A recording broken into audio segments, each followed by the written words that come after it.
Assalamualaikum warahmatullahi wabarakatuh. Alhamdulillahilladzi arsala rasulahu bil huda wa dinil haq liyudhhirahu 'alad dini kullih walau karihal kafirun. Asyhadu an la ilaha illallah wahdahu la syarikalah wa asyhadu anna Muhammadan 'abduhu wa rasuluh. Amma ba'du. Para jamaah salat zuhur rahimakumullah, bersyukur kita hari ini masih Allah berikan kesempatan bagi kita semuanya untuk dapat melaksanakan ibadah dari serangkaian ibadah yang wajib kita laksanakan, yaitu salat zuhur secara berjamaah. Kemudian sholawat dan juga salam semoga senantiasa tercurah kepada qudwah hasanah kita, baginda kita Nabi Muhammad sallallahu alaihi wasallam. Para jamaah salat zuhur rahimakumullah, pada kesempatan kali ini saya akan melanjutkan kembali tentang penjelasan dari kitab Hadis Arba'in An-Nawawi, yang mana pada pertemuan kali ini adalah sampai ke hadis yang ke-27. An-Nawas bin Sam'an radhiyallahu anhu anin Nabi sallallahu alaihi wasallam qala al-birru husnul khuluqi wal ismu ma haka fi nafsik wa karihta ay talli alaihi nas. Rawahul Muslim. Dari An-Nawas bin Sam'an radhiyallahu an, dari Nabi Muhammad sallallahu alaihi wasallam bersabda, al-bir, kebaikan, adalah husnul khuluq, akhlak yang baik. Sedangkan al-itsm ataupun dosa adalah apa yang menggelisahkan dalam dirimu, kemudian engkau tidak suka jika hal itu nampak di hadapan orang lain. Para jamaah salat zuhur rahimakumullah, bagaimana Rasulullah SAW mendefinisikan kebaikan? Kebaikan itu adalah husnul khuluq, yaitu segala perilaku yang mencakup akhlak yang baik. Itu merupakan kebaikan. Kemudian di dalam hadis ini Rasulullah juga menyebutkan bahwasannya dosa, definisinya adalah sesuatu yang menggelisahkan di dalam jiwa, yang engkau benci ketika hal tersebut tampak di hadapan orang lain.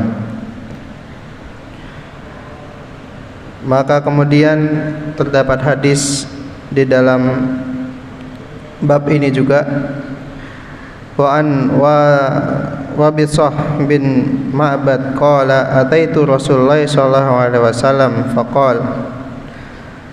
Diriwayatkan wa Bisah bin Ma'bad datang kepada Rasulullah sallallahu alaihi wasallam, faqala ji'ta tas'alu 'anil birri wal ism.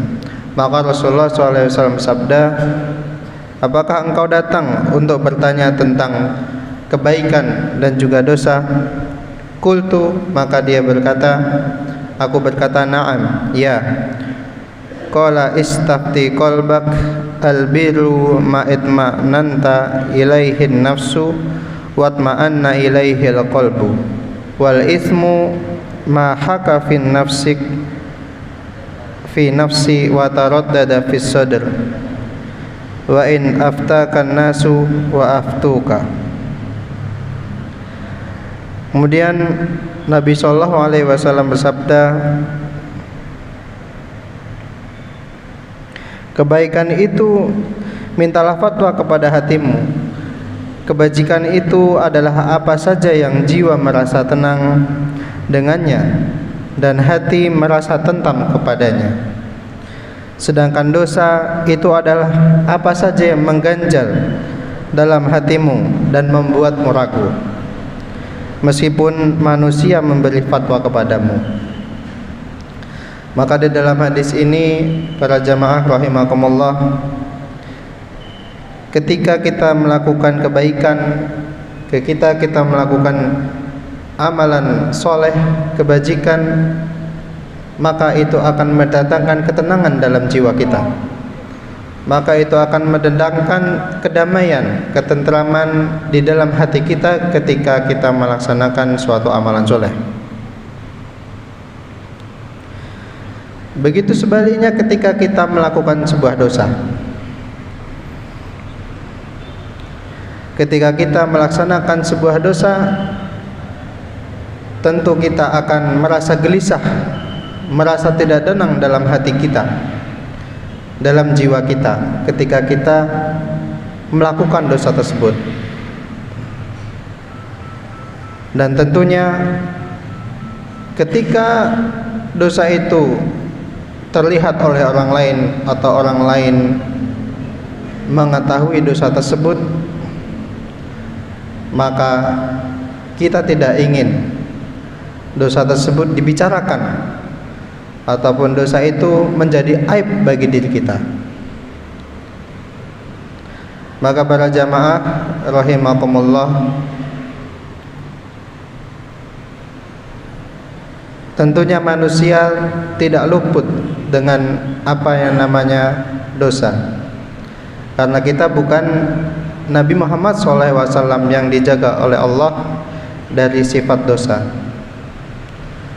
Maka tentunya kita senantiasa akan berlumur dengan dosa, dengan kesalahan-kesalahan yang mungkin sering tidak kita sadari ataupun bahkan kita lupa akan dosa-dosa tersebut.